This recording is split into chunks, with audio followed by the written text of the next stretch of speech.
Okay.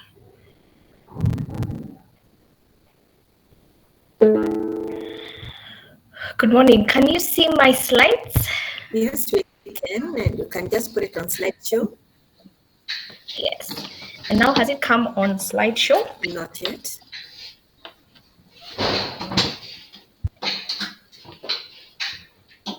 And now, maybe give time on your end. No change. How the others seeing it? Kelvin, is it on slideshow on your end?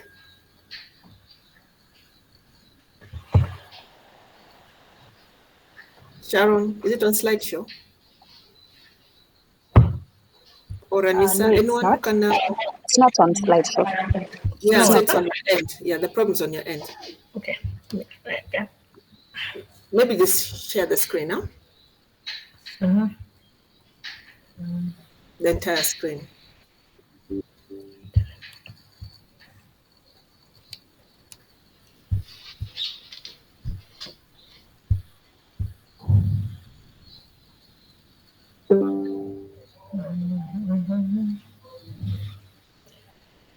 I've already pre-opened my. Can you see it now? Yeah, it's on slideshow. You can proceed now. Right. Just Thank like you. that. So, yes, and it's moving on your end. You can see it moving. It's And I'm audible enough. clear. You can go ahead. Thank you. Thank you. Good morning, everyone. Thank you for joining us. My name is Miriam Weru. I'm a neonatal fellow. And I'll be taking through the abdominal X-ray and ultrasound findings in neonates with necrotizing enterocolitis. So this is my outline. We'll take you through introduction, pathogenesis, classification of necrotizing enterocolitis, how to the findings found on abdominal X-ray and abdominal ultrasound. So necrotizing enterocolitis is a serious gastrointestinal disease of neonates and is a leading cause of death and disability in preterm newborns. It's characterized by mucosal or transmucosal necrosis of part of the intestine, and the infants born preterm who are small for gestational age and very ill are most susceptible to necrotizing enterocolitis. Then in 30 to 40% of the cases, surgical intervention is necessary. Mortality is about 20 to 30%. The high mortality in infants with NEC is largely due to the late diagnosis of early complications and the increasing survival of premature infants with extremely limited enterocolitis. Now we are getting more new babies, we're managing more babies, and the mortality numbers are also going high because of that. Early diagnosis through non-invasive imaging significantly improves the outcome. So early diagnosis is key. So what is the pathogenesis? So in NEC, the bacteria penetrate the mucosal defense of the gut, and their byproducts of metabolism lead to the formation of intramural gas involvement, and eventually ischemic changes take place due to the compromise of the microvasculature found within the intestinal wall. And this leads to necrosis of the non-perfused bowel wall, finally taking place and may be so severe that sloughing of the bowel wall occurs and eventually leads to perforation. So, doctor, let me ask, what causes the initial bacterial overgrowth in the preterm infant? Yes. So we premature, we don't have the normal flora already. In the bowel, Colonized, yes, flora. and so necrotizing enterocolitis rarely occurs in babies who have been fed enterally. And what happens is that we want the gut to be colonized, and that's why we are always advocate for exclusive breastfeeding from the first milk, the colostrum. And also attaching to the mother's breast, where the mother's skin flora will be good in terms of colonizing the gut and prevent the susceptibility of this preterm. Rarely do we see. So they don't have normal Yes. flora. The Is other there any other reason, risk factor? Another risk factor would be introduction of other feeds other than the mother's milk, like formula. So we do not want to So advocate. high sugar Yes, feed. Yes. yes. Anything else? Another hypothesis that have been given is the microbiota being cleared by use of antibiotics, especially in this preterm baby. That we know that the trigger of premature delivery, quite a big number of it comes from urinary tract infections. So when the baby is born, So they'll be having, neonatal sepsis, they'll be on exactly. antibiotics, Yes, and yes, that can contribute. yes, What of stasis within the bowel? Because of not good peristalsis, it's still developing. The cells are yes, developmental aspect. yes. That's And correct. what about hypoxia? Do you think hypoxia could contribute Yes, to this? hypoxia does contribute to this, absolutely. We've seen that the necrosis of the transmural wall, and if the microvasculature is already affected, and we start from how the baby was, how the labor was managed. For example, we have quite a big significant number. We have a significant number of preterms born due to preeclampsia.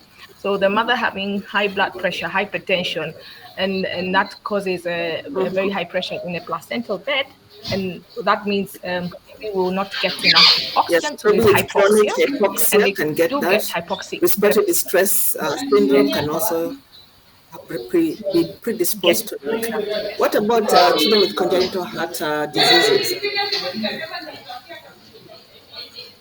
Is there predisposition to that? they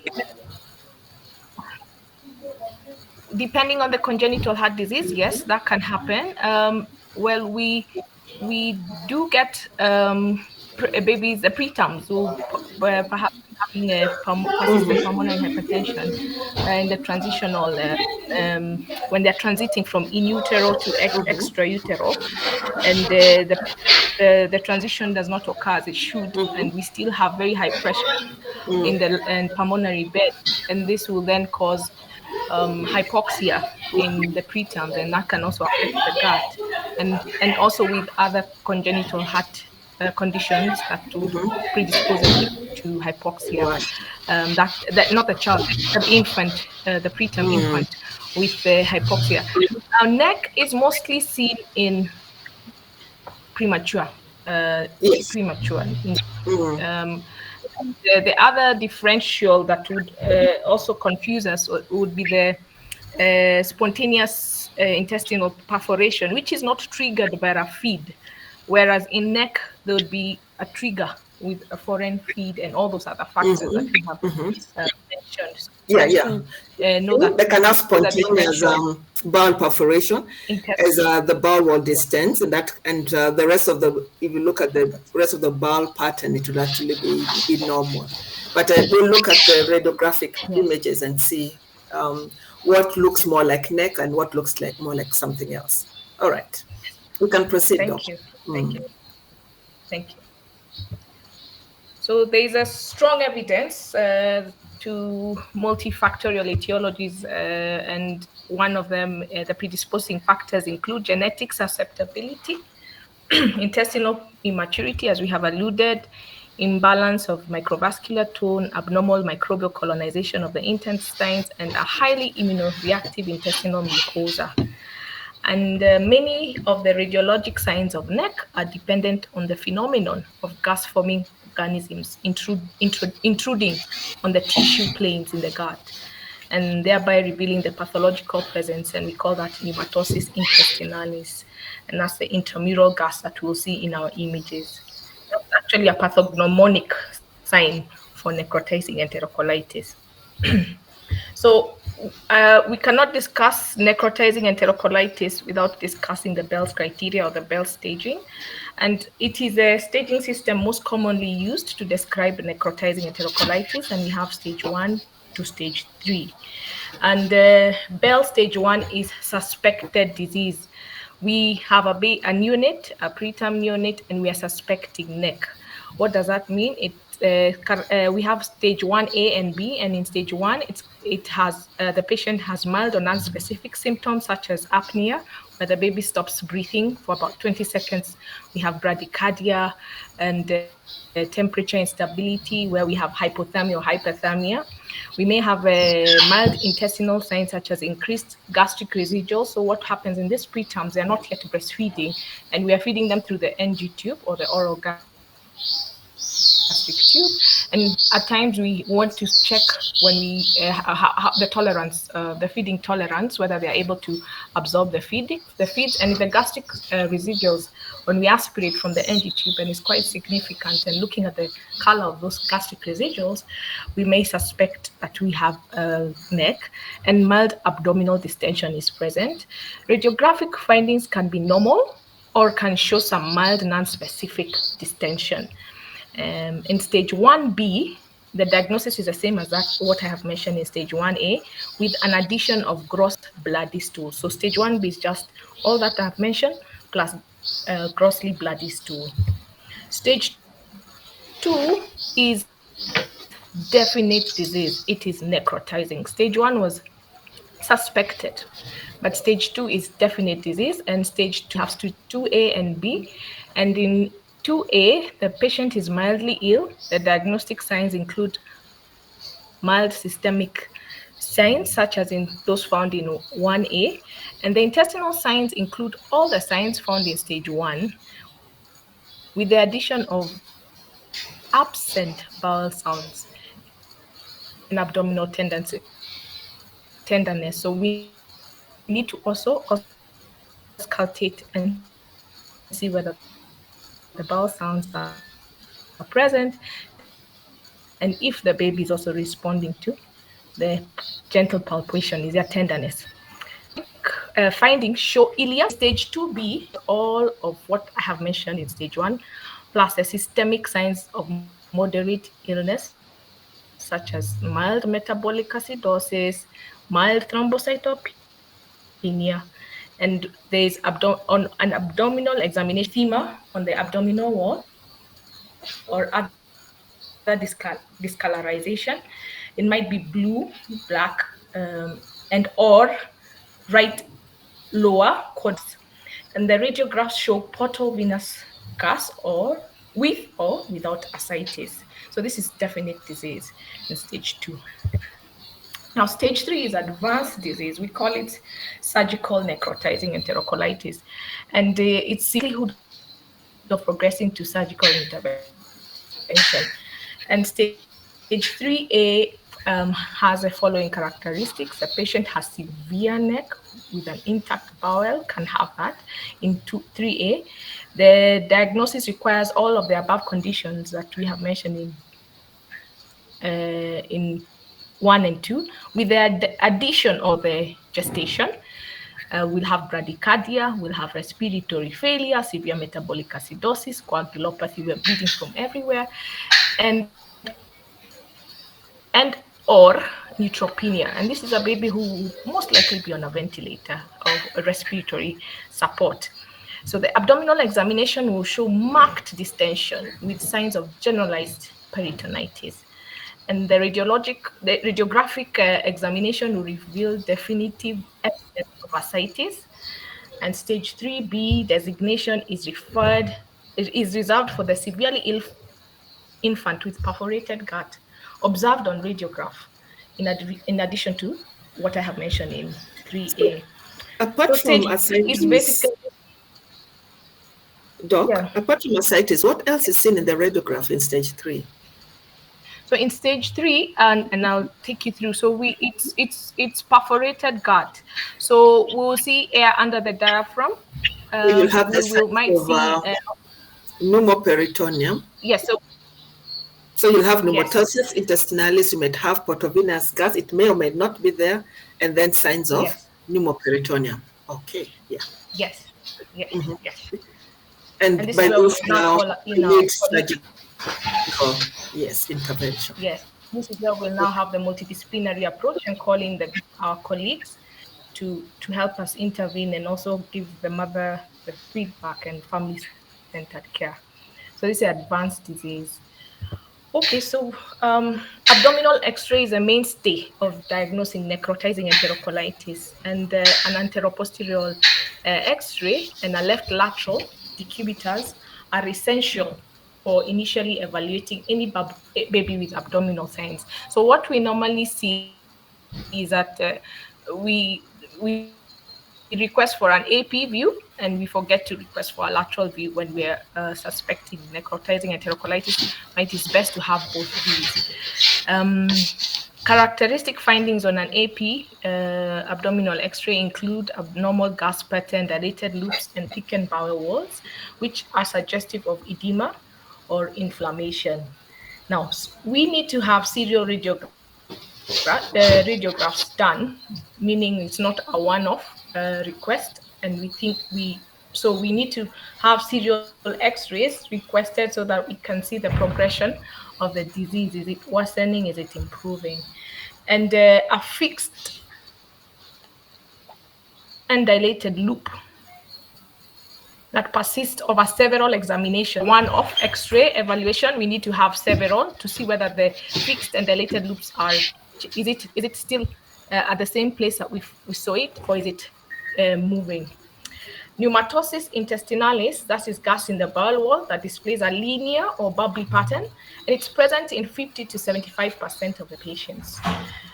It appears as a characteristic train track configuration within the bowel wall, and there is intramural air bubbles that represent the gas, which is produced by the bacteria such as Clostridium perfringens and within the wall of the bowel.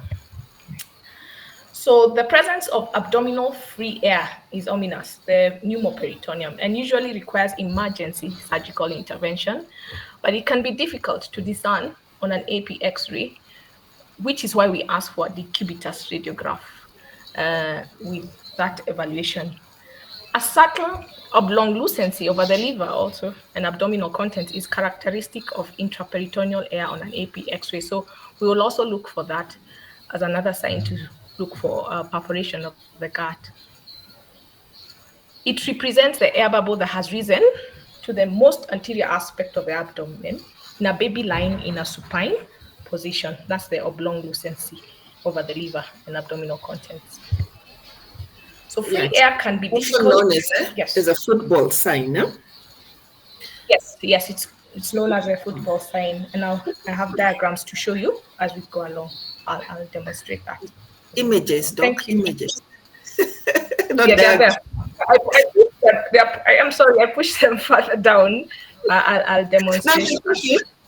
But you have images. Yeah. We call Yes, them I do. images, not diagrams. Yes. Oh, yes. sorry. My apologies. I stand guided. Thank you, Dr. Mwango. The images. Thank you. So free air can be difficult to differentiate from intraluminal air. Yeah. So the left side down, that's left lateral decubitus radiography, allows detection of intraperitoneal air, which rises above the liver shadow on the right side up, and can be visualized more easily, and it can on other views. It should be obtained with every AP examination, as we have said. Now, portal gas appears as it over the liver shadow and represents air present in the portal venous system. Its presence is considered to be a poor prognostic sign. The portal gas is much more dramatically observed on ultrasonography. So the standard loops of small bowel and one of the most common. So serial radiographic studies are important to monitor the degree of distension and to observe for any fixed or dilated loops of bowel, persistent in nature and location in 24 hours. So we need to have a high index of suspicion in diagnosing necrotizing enterocolitis. Remember, it is a killer. And early detection is key, or early diagnosis is key. And although positive radiographic findings are predictive, it's quite sensitive in terms of abdominal X-ray, negative findings do not rule out necrotizing enterocolitis. So the pneumatosis and portal venous gas are pathognomonic signs, and their absence or disappearance is not always a positive sign. It's not a good sign, not always. And therefore, improvement should always be assessed clinically. This is where we make a joke and say how we get the report, and it will correlate this with the clinical examination. So we need to correlate that clinically. So what's the joke? Dilated. So what's the joke? Because we read that a lot, and we understand the clinicians don't like it. Yes. Yes. and the joke is the clinicians don't want to do the clinical to correlate. To correlate. So they just want it all done by the radiologist, but the radiologist is not by the bedside of the patient. So yes, precisely. And we have to work together, really. So you have to give us the information, that sort of thing. Okay. Yeah. All right, we can proceed. Yes. Yes. So dilated bar loops on radiograph are normal premature babies. Small amounts of free air may not be easily visible on supine abdominal X-rays, and thickening of the bowel wall may not be easily observed in the presence of a dilated bowel. Abdominal ultrasound is a useful adjunct to X-ray and an abdominal X-ray, and can provide additional valuable information in patients with necrotizing enterocolitis.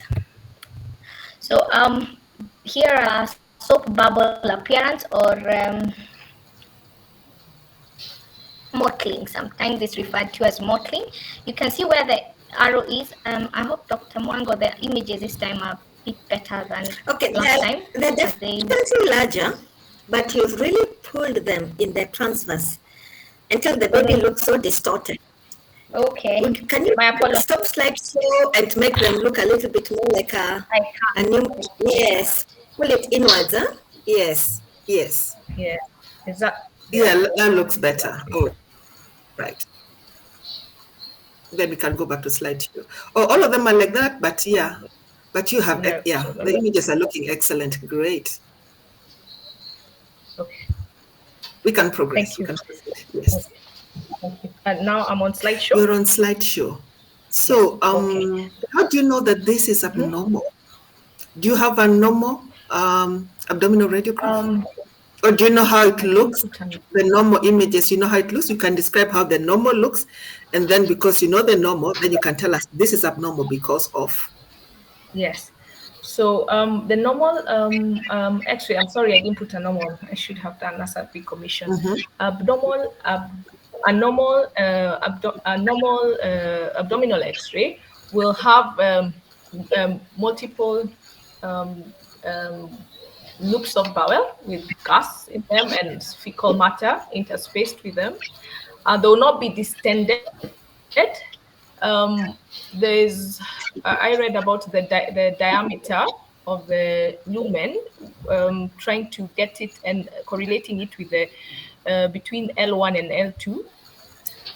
Yes, there's a description that I'm waiting for. The word is polygonal. Yes.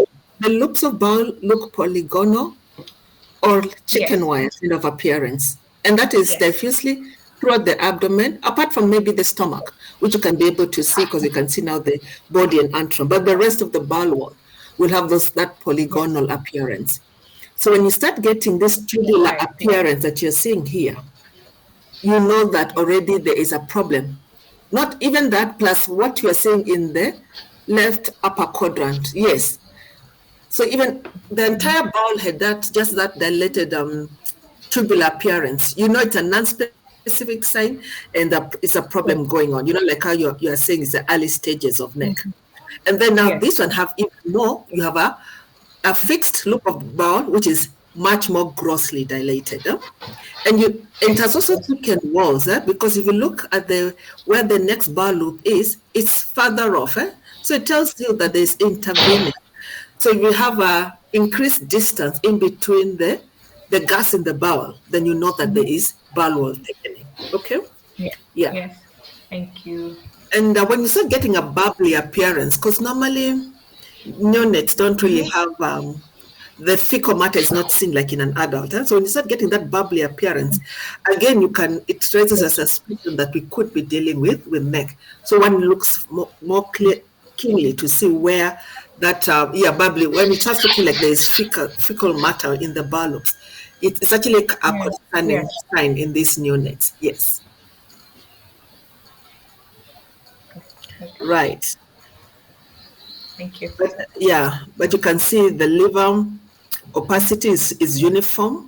Yeah. And it's uniformly right across. Yeah. And there's no lucency. That is the more superior aspect. Yes, exactly. All right. We can continue. Thank you. This is a diagram an image that I wanted to also highlight the pneumatosis within the wall.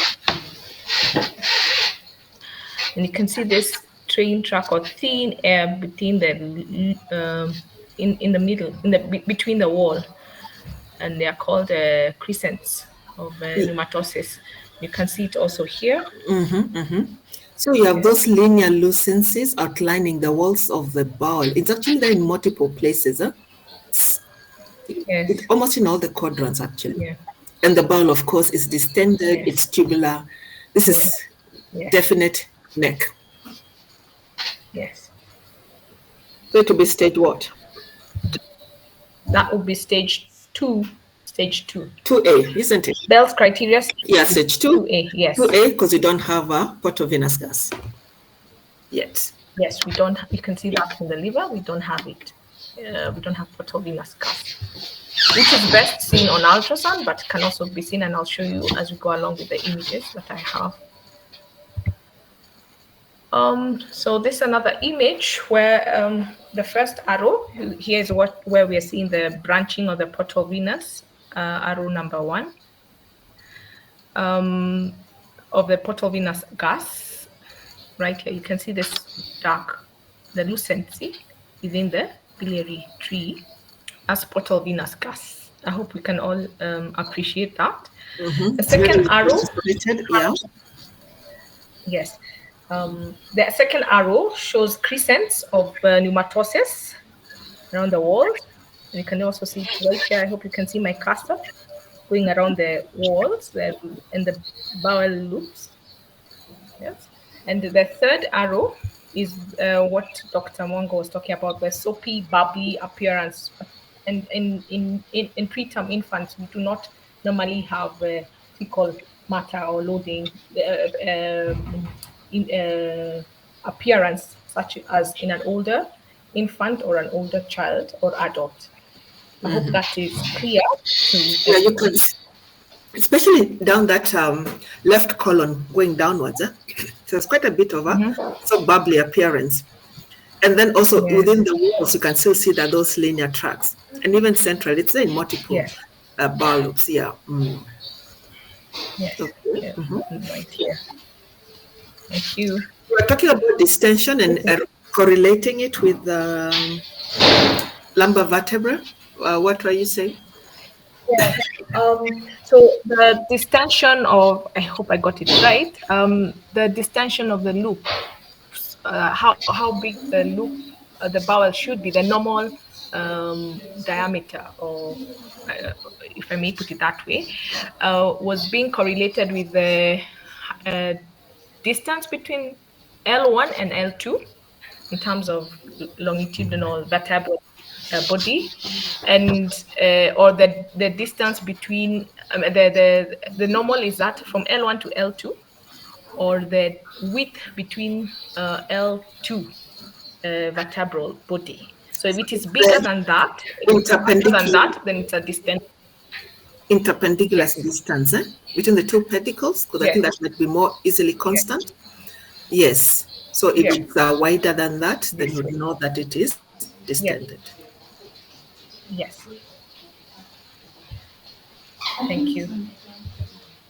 So this is just another diagram that is showing, you can see we have distended loops of bowel, and we can also see the crescent of pneumatosis.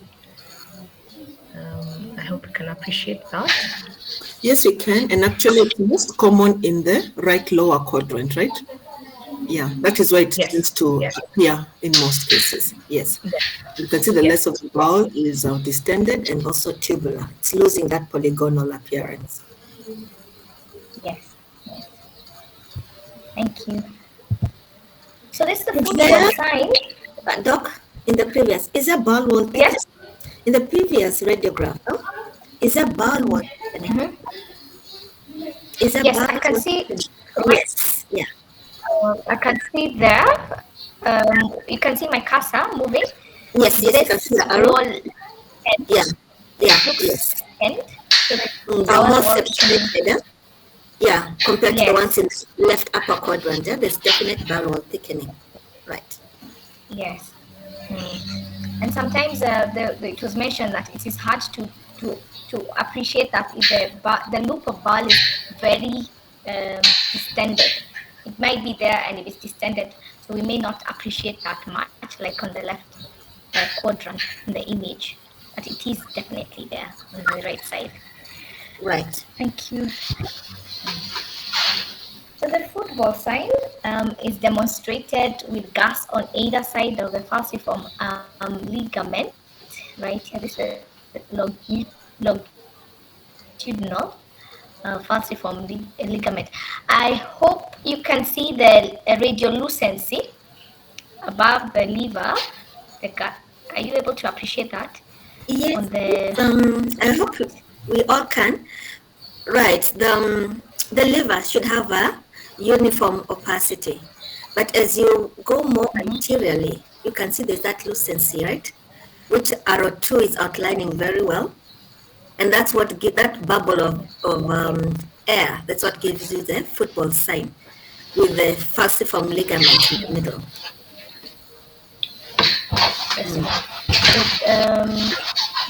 It's like in this faint linear opacity situated longitudinally. The one that is pointed by arrow 1 within the right upper abdomen, it represents the seams of or laces of the American football. So I guess that's where the football sign comes from.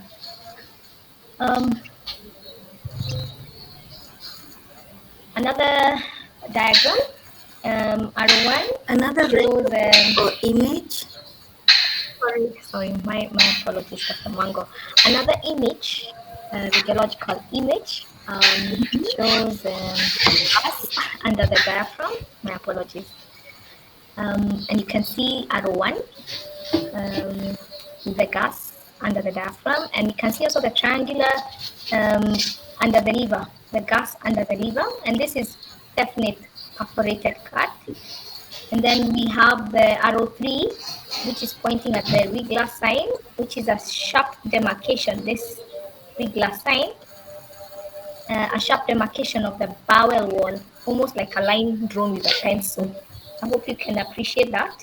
Yeah, we can see that. I want to ask a question too. Let me ask Oteko, comparing this radiograph to the previous one, which one has more air in the abdomen? Maybe can I show the previous one? The previous one and then this one. And what do you base that on?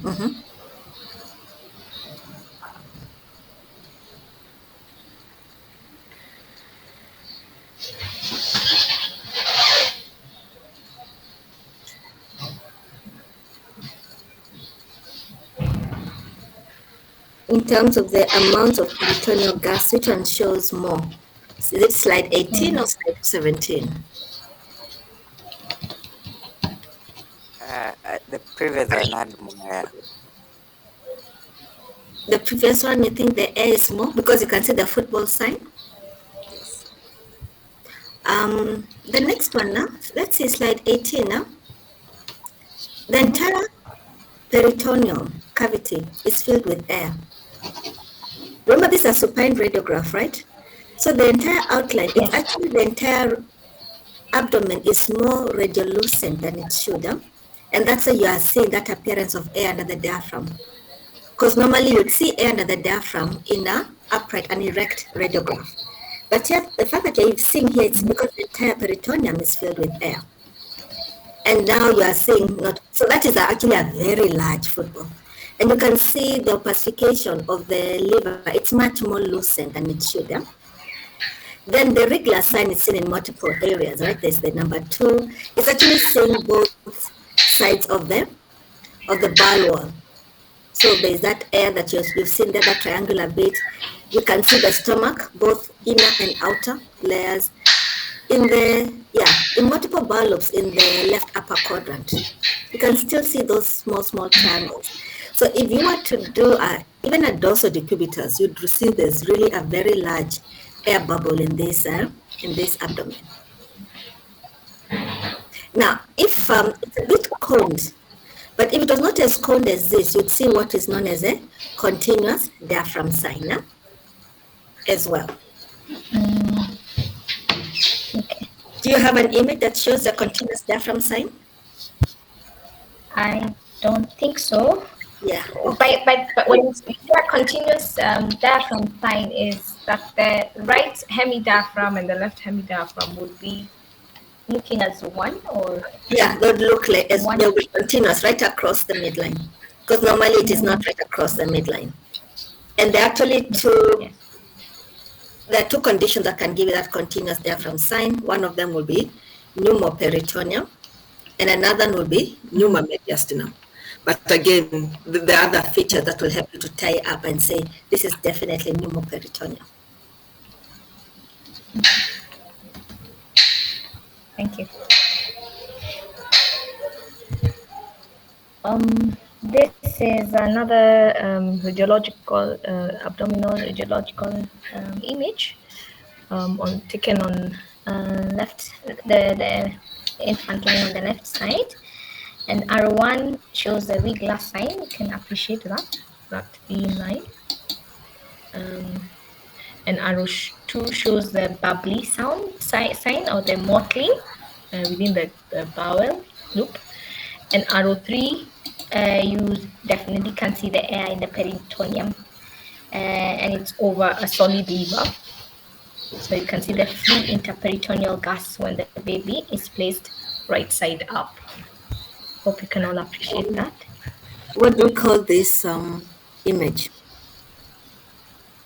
It's a left lateral decubitus. Yes, a left lateral decubitus. Good. Yes. Thank you. We'll dive into the abdominal ultrasound. So a plain abdominal radiograph has a good positive predictive value, but it lacks specificity, particularly during the early part of the disease. And in more preterm infants or the very extremely low birth weight or extremely low preterms, pneumatosis intestinalis and portal venous gas may not be evident, as these infants may not be on substantial enteral feeds yet for their anaerobic metabolism to create the intramural gas associated with intestinal wall mucosal injury. So the utility of a plain abdominal X-ray to diagnose early neck and the optimal timing of surgery before the perforation occurs are grounds to evaluate other radiological diagnostic tools such as the ultrasound. And a point-of-care abdominal ultrasound complements the findings noted on the plain abdominal X-ray and assesses other features of this disease process, not possible on a 2D simple abdominal X-ray film. For example, it will to show us vascularity. Remember, we talked about it in the pathogenesis of neck. So what are the advantages of abdominal ultrasound in necrotizing enterocolitis? It's Using bowel ultrasound when the plain X-ray findings are non-specific in the clinical setting of early neck to allow the complete radiological assessment for neck. Remember, we said early diagnosis is key, and necrotizing enterocolitis is also a killer. The mortality rates are high. And another advantage is that detecting clinical deterioration inconsistent with a plain abdominal X-ray abnormality changes. So the baby just deteriorates, but the abdominal X-ray is not correlating with the clinical picture. So an abdominal ultrasound will assist in diagnosing or seeing the progression of the illness much better. And also, an abdominal ultrasound has been shown to be useful in detecting portal venous gas and compared to the abdominal radiograph early, and detecting free abdominal fluid, anechoic or echogenic on ultrasound only. That is only seen on ultrasound. Free abdominal fluid that may not be easily picked on as supine or lateral plain abdominal X-ray. Another advantage of abdominal ultrasound is detecting specific vascularity associated with neck in the absence of pneumatosis intestinalis detected only on ultrasound. So that's a huge benefit of an abdominal ultrasound in diagnosing necrotizing enterocolitis. Another advantage is deciding, which is usually a challenge clinically on the ground, deciding on restarting feeds post-diagnosis of neck using peristalsis, bowel assessment, and looking for the normal gut signature and vascularity as a guide. And usually this is usually a challenge on our end. When do we start? So an abdominal ultrasound will help us initiate the feeds after treating it confidently. So what are the requirements of an abdominal ultrasound when we're diagnosing necrotizing enterocolitis or having abdominal, looking for abdominal pathology? So we'll need a high frequency linear ultrasound transducer and optimal ultrasound machine presets for image acquisitions, and repeated ultrasound scanning practice and practical strategies to manage abdominal gas artifacts and understanding the sonographic bowel patterns in diseased cysts improves diagnostic accuracy. I think this is a practical element, Dr. Mwango, on the ground for us to pick up this kind of skills while we're using the abdominal ultrasound. I stand corrected. Yes. Yeah, that is true. Let's see the images you have. Okay. The images are further down. I just wanted to mention. May I go through the steps? Yeah, continue systematically. Yes, that's okay. Thank you. So, what's the systemic approach to performing a sonographic assessment of a neonatal bowel? So, the superficial location of the bowel within the abdomen requires a high frequency linear transducer for optimal image acquisition. And a high frequency linear transducer, preferably more than 12 megahertz, is required to obtain reasonable ultrasound images of the neonatal bowel. Linear probes with a frequency greater than 50 megahertz are available, and this significantly improves the image acquisition. In the absence of portal venous gas detection, using a linear transducer, a second assessment using a curvilinear transducer, preferably at 8 megahertz or more, is recommended, and this allows for greater depth penetration. That's good to note that. So a generous amount of ultrasound interface gel warmed to the body temperature is essential to prevent hypothermia. Remember, hypothermia is also a killer in these premature infants, and particularly in extreme preterm infants. So we should be cognizant to that fact as we're using gel to acquire the images.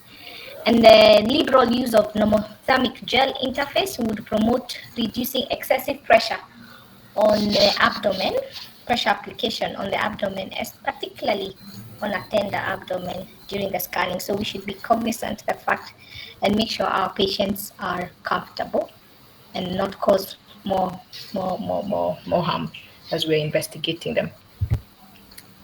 So a structured approach to assess the various quadrants sequentially is paramount. It's important. And this is by beginning the scanning from the right upper quadrant and moving sequentially across the right and the left hemi-abdomen. In the extremely preterm infants, it may not be possible to place a linear transducer separately across the upper and the lower halves of the hemi-abdomen because of the size of the unit. The areas of clinical interest should be re-imaged, such as the right lower quadrant, and Dr. Mwango has alluded to it. This is the area where the ileocecal junction, where necrotizing enterocolitis is common. And the site is where the pathology of neck occurs. It is vital to access the hepatic echo texture in detail, as the presence of echogenic dots within the portohepatic vasculature is a clue to mucosal injury or breakdown of the mucosal wall, secondary to perforation. And we'll see that as we go along. So this was a schematic approach that I took, and you can see we have the right upper quadrant and the left upper quadrant, right lower quadrant and the left lower quadrant. So the approach, and I stand guided Dr. Mwango, is from the right upper quadrant with a linear transducer moving across to the left upper quadrant, and we come back to the right lower quadrant as we are acquiring the images, moving across to the lower left quadrant. And this is what is required in terms of each quadrant, measuring the echo texture, the bowel wall, echo texture, the thickness, the peristalsis. You're looking at whether there's any gas, intramural gas. And when you put the color Doppler, we'll be looking at the abnormal vascular patterns, which I'll show you with the diagrams as we go along. We have the zebra, the Y, the circular Doppler images on ultrasound. So this should be documented on each quadrant that is evaluated. So this is a very good template to assess for bowel units. And I like the fact that it's asking for all this information. So by the time you've gone through all this, you can make a decision and know whether there's neck or not and able to grade it. So the main thing is go through each quadrant and assess all the bowel loops per quadrant. So whether you want to start right to left or you want to start with the right ones first before you go to the left ones, it really doesn't matter as long as you are making sure you sweep your probe through each of the quadrant. So when you're in the right upper quadrant, and the quadrants go through, I think the umbilicus really, to divide it properly. Yes. When you're going through the quadrants, then what you're going to look for is the thickness of the bowel wall, is that peristalsis or not, and is that pneumatosis, and then you also do the color Doppler.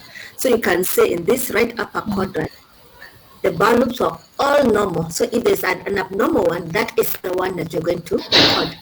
So the most abnormal feature is what you record per each quadrant. Yeah. Okay. Thank you. So I'll take you through the point of care bowel ultrasound findings in a normal bowel. And a normal bowel sonographic appearance is characterized by the presence of the gut signature, forming a hypoechoic layer, that's the muscularis propria, between the two hyperechoic layers, the serosa and the intima. The echogenic dots within the center of the lumen represent intraluminal gas, which is mobile with the position of the transducer and is a normal finding in a healthy bowel. Normal bowel peristalsis appears in a worm-like motion when the bowel segments is intervened with a horizontal plane or a floral opening when seen in a cross-sectional view. And this characteristic opening and closing of the bowel lumen is called the swirling movement, displaying the echogenic dots within the lumen that is seen in a real-time representation and normal bowel peristalsis that is readily appreciated despite gas artifacts and is a surrogate marker of a healthy gut.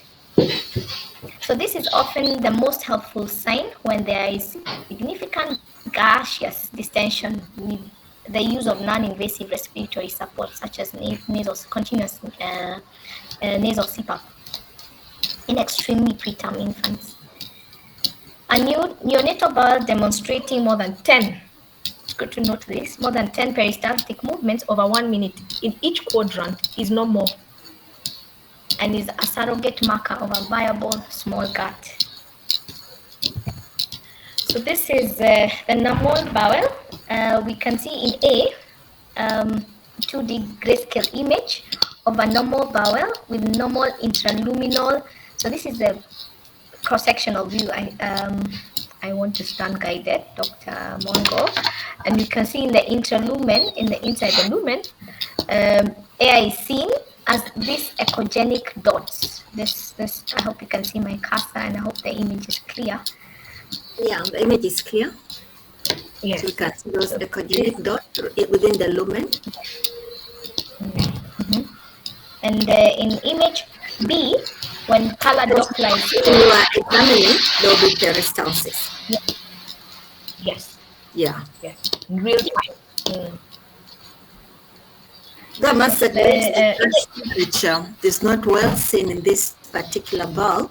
Plus, the gut signature is not well seen. That increase in hypoechogenicity and it almost looks thickened. The bowel that you are pointing to. So it's important to measure it to see if it measures 2 millimeters or above, the entire bowel from the lumen to the serosa. Okay. Yeah, not that one. Where the air is the lumen. Where's the air? Yes. Yes. From this there one, to the outside echogenic line. From there, yes, that thickness. It would be good to measure that because it doesn't really show the normal gut signature sign. Yeah. But we'll see if you have an image that shows a better gut signature. I think the Doppler one shows it a little bit better because you can see the central echogenicity of the submucosa, and then surrounding it is the hypoechoic appearance of the muscular propria. Yeah. Yes. In all these loops, in all the loops of bowel, all over. Yes. All of them, even centrally within the box. Okay. Yeah. Okay. Thank you.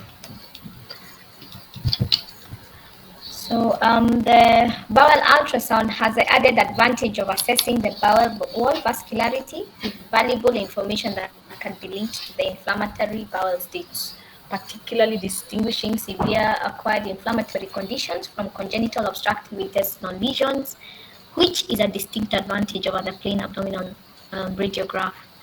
So Feingold et al. Assessed the bowel wall perfusion by counting the number of dots on the color Doppler signal per centimeter square and forming standardized squares on areas of interest on the bowel images using a 4-quadrant approach. And the normal bowel wall perfusion was classified as 1 to 9 color Doppler signal dots detected per square meter. And the bowel wall perfusion is considered present when these color Doppler signals are reproducible or confirmed on pulsed Doppler waveforms. So bowel wall perfusion is interpreted to be absent when no color Doppler signal is detected at the lowest possible pulse repetition frequency without aliasing and the highest Doppler gain settings without flash artifacts. So the slowest possible velocity on the color Doppler reported in the study by Feingold et al. Was 0.029 meters per second. Interpreting an absent color Doppler signal, which is suggestive of an avascular bowel wall is prone to observer error. Thus, reducing the lowest possible velocity on the color Doppler is crucial to confirm this finding. And this is when we are performing it, and it's good to have that information. Yeah, so you reduce the velocity or you move to power Doppler to just be ensure you can pick up the least velocity of blood flow. Yeah. Thank you. So what is the focus findings, point of care ultrasound findings in necrotizing enterocolitis? That was the normal bowel. So the diagnostic bowel ultrasound findings in necrotizing enterocolitis have been well established by radiologists more than a decade ago, and with a growing interest in this area amongst the neonatologists. So for a complete assessment of necrotizing enterocolitis and to accurately guide clinical management, the pathognomonic signs of pneumatosis intestinalis and portal venous gas are detectable on a plain abdominal radiograph. In addition, it requires an assessment for intra-abdominal fluid collection, bowel wall thickening and thinning, and vascularity, as well as guiding clinical management, decisions such as continuing medical treatment or a need for surgical exploration. So micro perforations may not be evident on a plain abdominal X-ray, and the bowel wall thinning is usually a late sign. It's good to note that as all of us, as the clinicians managing these patients and investigating them. The bowel wall thinning progression to intestinal perforation secondary to severe necrotizing enterocolitis is a serious life-threatening complication, and thus early detection is key. We emphasize early detection is key. So these are the point of care ultrasound findings in necrotizing. The bowel ultrasound will be the features of neck include bowel wall thickening or thinning. There will be loss of bowel peristalsis.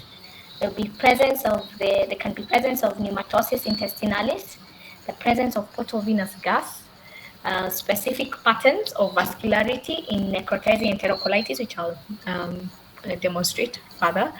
And there will be peritoneum. There can also be peritoneum, pneumoperitoneum, a sign of perforation, and they can also be intraluminal and extraluminal fluid collections.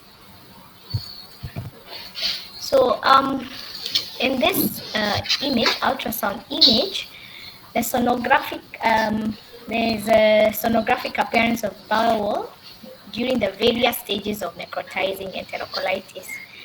And in image A, you can see there is bowel wall thickening right here.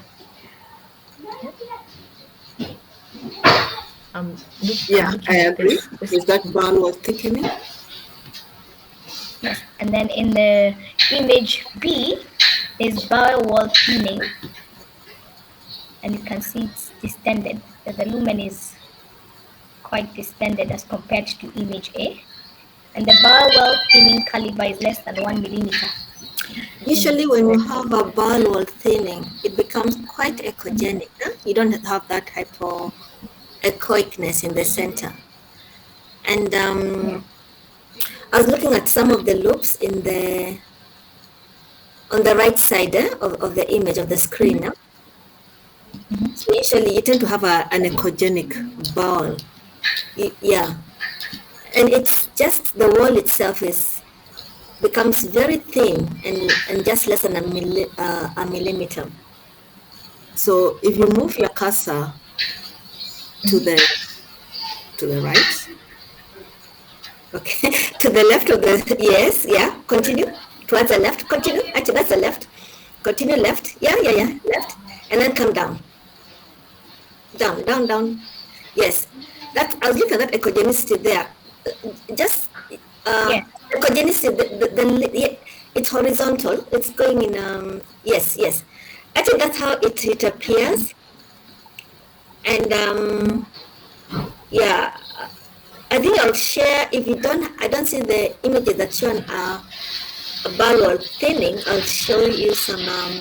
I'll share a link that you can go and look at from radiography. Right. Although you might have used it, I'll see what images you have. Yeah. Okay. Yeah. Thank you. Because that bowel wall that you showed, it's quite dilated, right? Yeah.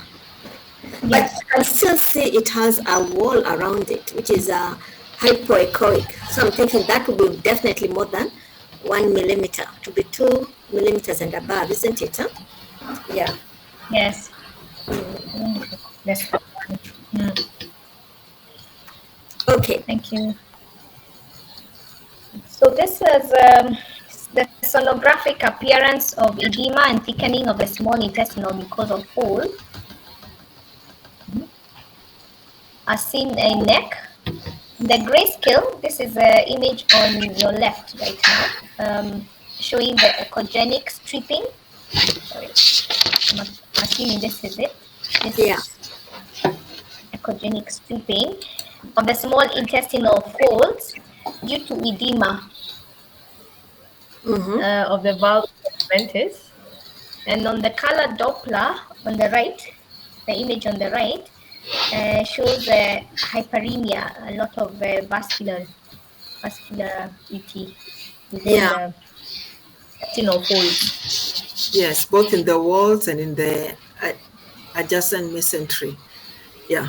So this is called a zebra strike appearance or a herringbone appearance. Yeah. Okay. So as we said, the pathognomonic sign of neck is the detection of pneumatosis intestinalis or portal venous gas. And these two distinct pathophysiological processes are sequelated to mucosal injury that we had already alluded to before. And it's related to inflammatory edema and hemorrhage of the bowel wall. And loss of peristalsis resulting in stasis and secondary anaerobic fermentation of the intestinal content leads to the entrapment of these microbubbles, the gas, within the injured bowel wall. These are seen as bright echogenic dots within the bowel wall and identified as pneumatosis intestinalis on ultrasound. So these entrapped microbubbles or echogenic dots remain static and do not move in position with movement from the transducer. So they're static as the operator is moving the transducer to examine the image or to get the image. So this is the sonographic appearance of the intramural gas trapping, and this is how it would look on ultrasound. And it's seen as a white echogenic dots. Dr. Mwango, I thought these are the white echogenic dots, these ones. I was not very sure what this was. It's all part of it. So you have white echogenic dots within the wall.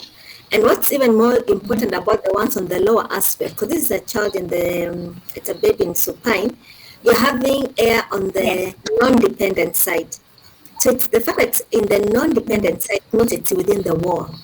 Others should have floated up within the lumen. Yeah. So that is intramural air. Yeah.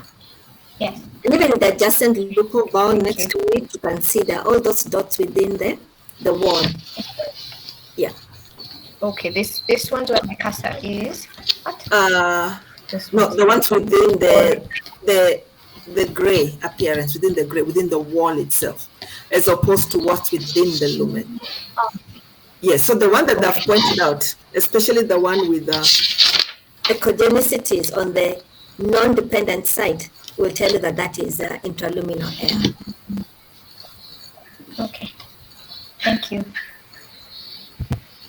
So my next image, you can appreciate the left is using a linear transducer, while the right is using a curvilinear transducer, and the images are demonstrating visualization of portal gas release seen as bright echogenic dots streaming as gas bubbles. This one's here. Through the portal vein, and there is entrapment of these bubbles within the portal hepatic venous architecture. If you look at the liver parenchyma, it's much more echogenic than it should be. And if you follow some of them, the echogenesis are linear and branching. That would be air, within the portal veins, and even within the venules of the portal vein, the smaller branches, Yes. So, seeing abnormal. In real time, you can actually see the bubbles moving, streaming of bubbles. Yeah. This one. I don't know, were you able to get a video showing that? I didn't get a video, but I wanted to share that. All right. Yes. So the microbubbles escape through the venule surrounding the bowel wall into the portal vein, racing with high amplitude. The most impressive feature of the bowel ultrasound finding in neck is a real-time detection of these gas bubbles spurting through the portal vein. And they are seen as slow-moving, low-pressure flow of the portal venous blood. The bubbles are seen spurting through this low-pressure flow of the portal venous blood. The episodic loud crackling of the sound effect can also be heard on the application of the Doppler sound setting with the cursor gate within the lumen of the portal vein. So we can also hear that loud crackling effect real time. As intraluminal air traverses through the portal vein vasculature, its entrapment into the smaller tributaries of the portal venous architecture within the liver parenchyma produces a characteristic starry sky appearance of the hepatic echo texture.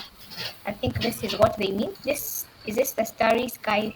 For me, it looked like the starry sky. This hyperechoic. Yes. Yeah. Yes. Mm-hmm. Yes.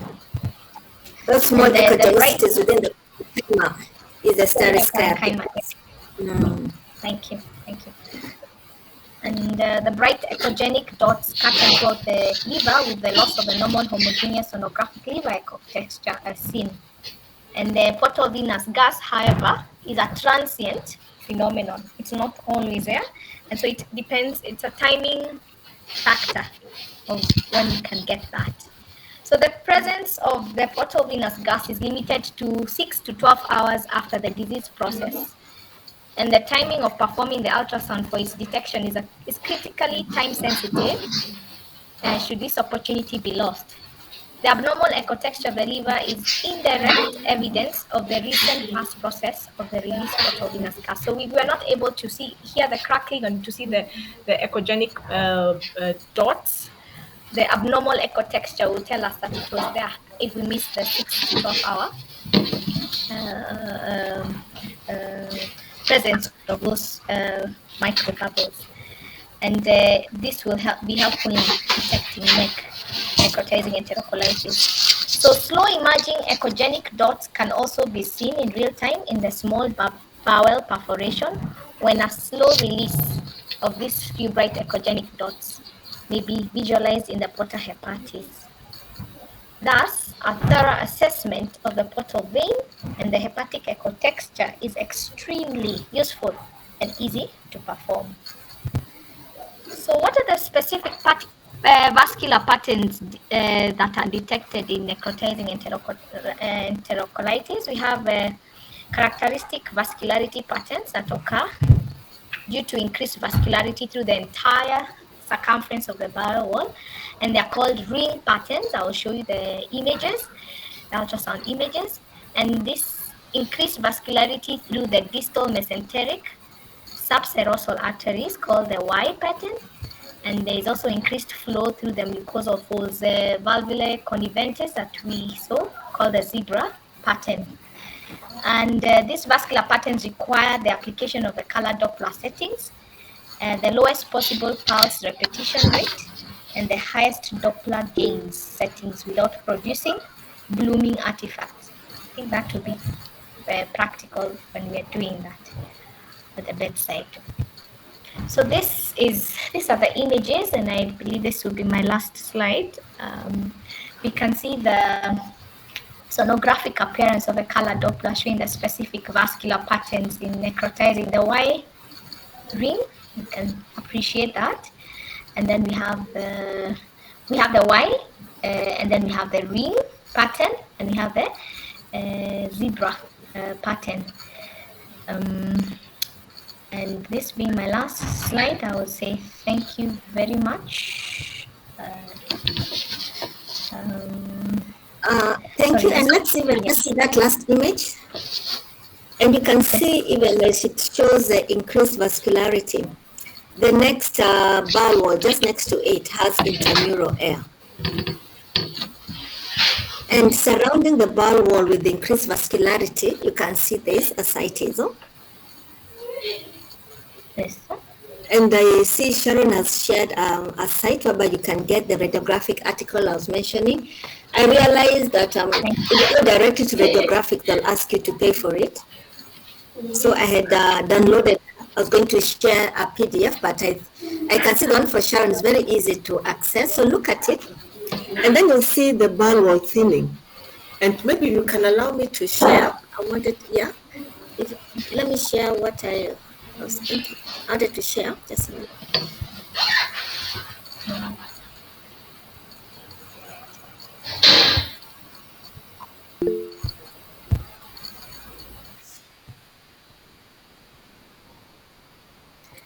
I believe you can see my screen. No. No.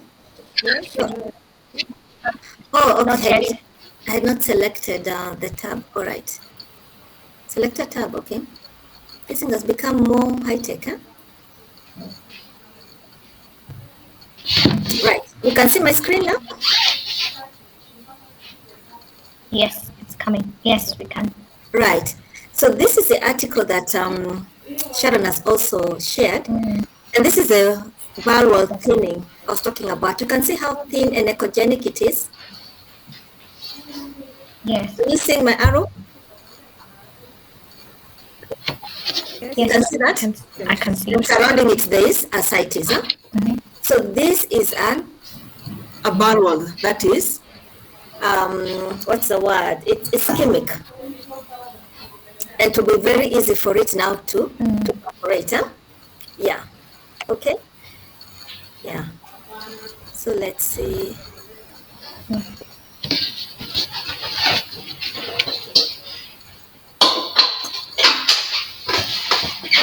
Okay. Let me try and, yeah. And I think the image has very nice, again, the portovenous air, not the portovenous air, sorry, the bar wall. Yeah. The neural pass, you can see it very well, and then the increased vascularity, you can see it. So it also has a surgical appearance and what you would see. And this image, figure 26, shows you very well the stages, you know. So first of all, you have the thickening, the thickening of the bar wall, the increase in vascularity, and then you start having air, and eventually you start having it becoming this echogenic and thinning. And eventually it perforates. Huh? So those are the stages that neck, the bar wall with neck will go through. So have a look through the article, and I'm sure online you might see some nice images, right? And I think you showed us a very good appearance of this kind of the zebra appearance. Herringbone or zebra pattern, and with the vascularity, it shows it even with Doppler, it shows it very well. Yeah. Yeah. So again, thickened bar wall, and they can show you how the measurements are taken. And then this and thinned echogenic bar wall, less than a millimeter. Again, the risk of perforation of this ischemic valve is very, very high. Yeah. So I don't know, there's a normal bulge. In fact, here there's one that is perforating, and it was showing locules of air trapping and escaping into the ascites, right? This is air actually within the peritoneum, right? Between the liver and the bowel wall. So these are air droplets, and within the photovenous gas, you can see this echogenicity, even with this reverberation artifact. That is air. Yeah. Yeah. So it's a lovely article, so just go through it and I will show you quite a bit. Yeah. Okay. Thank you. Dr. Mwango, I thought that was my last. I have two last. There's one I've not spoken about the ascites. Allow me just two seconds to just take that, if you don't mind. Yeah, Just two thank you. slides, with your permission. Yeah, I can. I have. Then we. Thank you.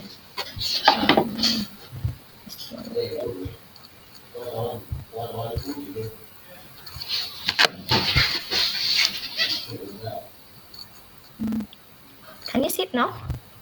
Can you see my? Yes, we can see your able to see it? presentation. Yes, yes. Okay, so these are my last two slides. Sorry for that.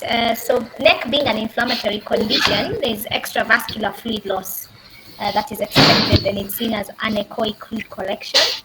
And when this develops, there is a granular echogenic appearance suggestive of exudative fluid collection, suggestive of a more severe stage of neck. And the complex fluid collection is often seen with septate, partitions, and floating thickened or mental tissue. They appear like stalk attached to thickened bowel segments with loss of the normal gap signature of the bowel wall. And these findings of complex ascites as floating septate and echogenic fluid collection have a strong prediction for the need for surgical intervention. And there are reports that this complex ascites, not detected on a plain abdominal radiograph or clinically, were all detected in stage 3 advanced disease. So this is the diagram. This is my final slide. I think This is the image, Doc. A diagram will be a line diagram. but this is an excellent. This is really an excellent image, right? Because it shows you the air very well within the bowel wall, plus the ascites. Okay. Okay. Yes. Yeah. You can see the foci within the bowel wall. Yes, that is air. That's a lumen. Yes, within the bowel wall. That's a lumen. Then the other bowel wall. Okay. This one, sir. Yeah. And even in the next image, again shows you the air within the bowel wall. Then shows you the mesentery, which is thickened. I think what they were calling omentum. The mesentery, which is thickened. And yes. This one. Yes, yes, yes. Okay. And echogenic as well. And around it, we have the free fluid. Huh? And the one did Doppler, then that would be quite vascular. Okay. The mesentery. Thank you. Thank you, everybody. And it's my final slide. Thank you. Thank you, Dr. Weru. I think you did an excellent job. Both going through and you had very good images, radiographic and sonographic images. And thank you as well for taking time over explaining the pathogenesis of neck. Yes, Dr. Oteko, you can ask your question. How will you differentiate portal venous gas from pneumobilia on abdominal plane radiograph? On abdominal plane radiograph, one, it's pneumobilia. Oh, yeah, that's a question that Oteko has asked. Who wants to answer it? Let's hear. Any volunteers? How do you differentiate air in the biliary system from air in the portovenous system?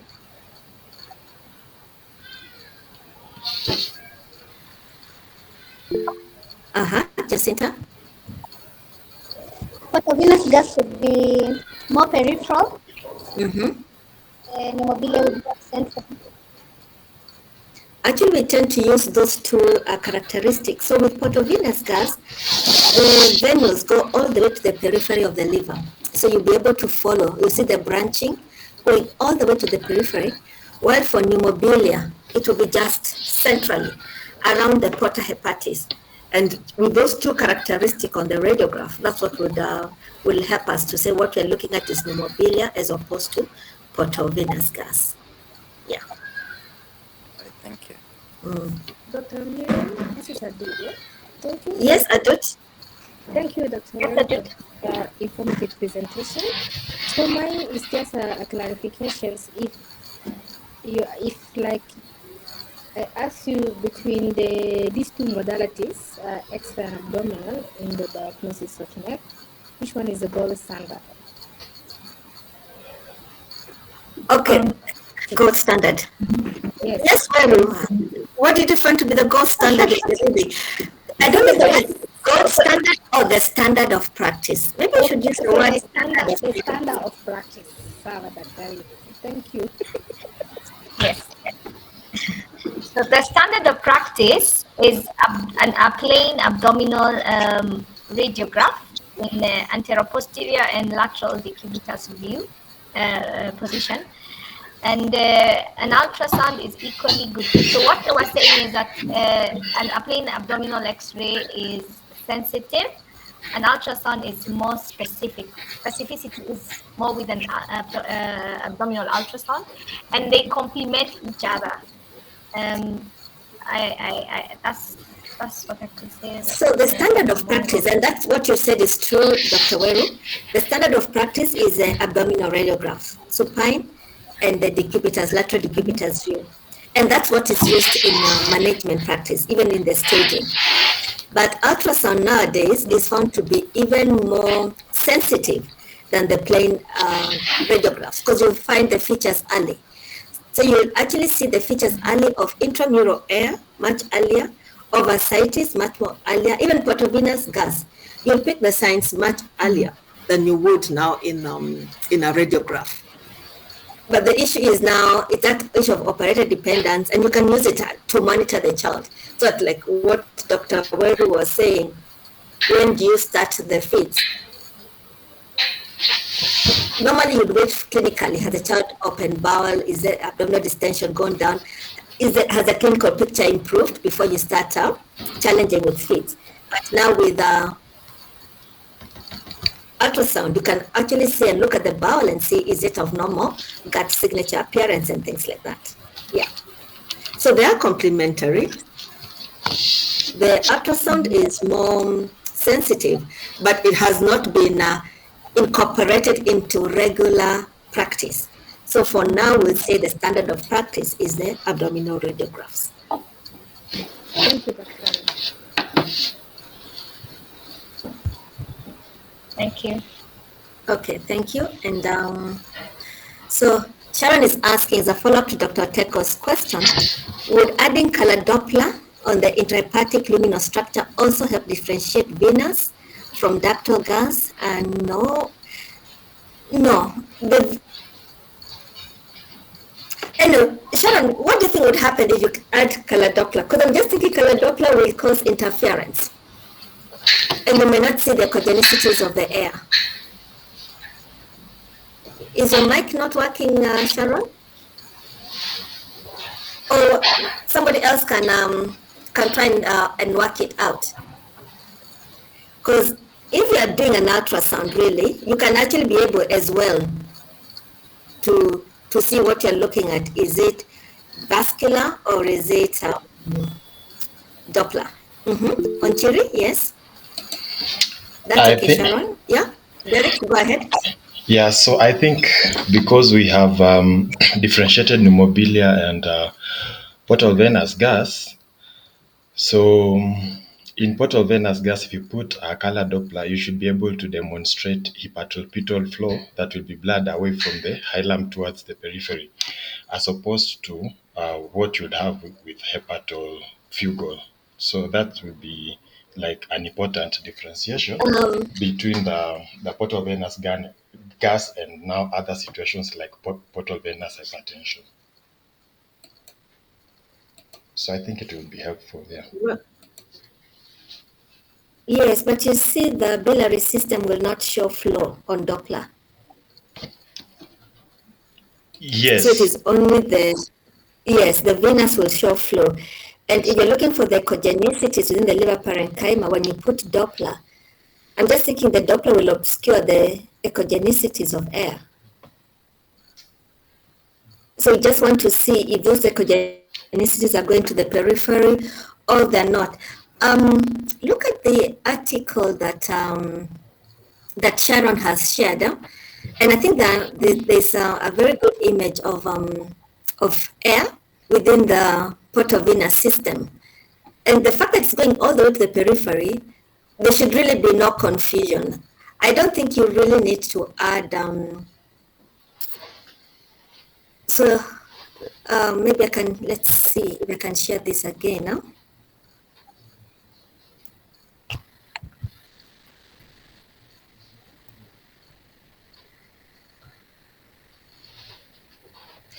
Yeah, I think there was this article. You can see this ultrasound image and it goes all the way to the periphery. Yeah, that you cannot confuse for pneumophilia because it's going to the periphery. These are vascular channels. So you don't. So if you put Doppler, I think it will just obscure this appearance.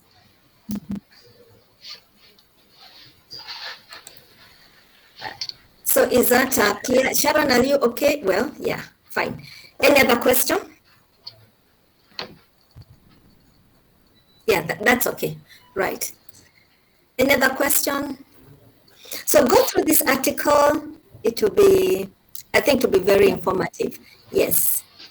And it's very well written. It was it's an old article, 2007. And I don't see why it should not really be available to everyone, but because it's a state-of-the-art article, but yeah, that's how it is with most of the radiology articles.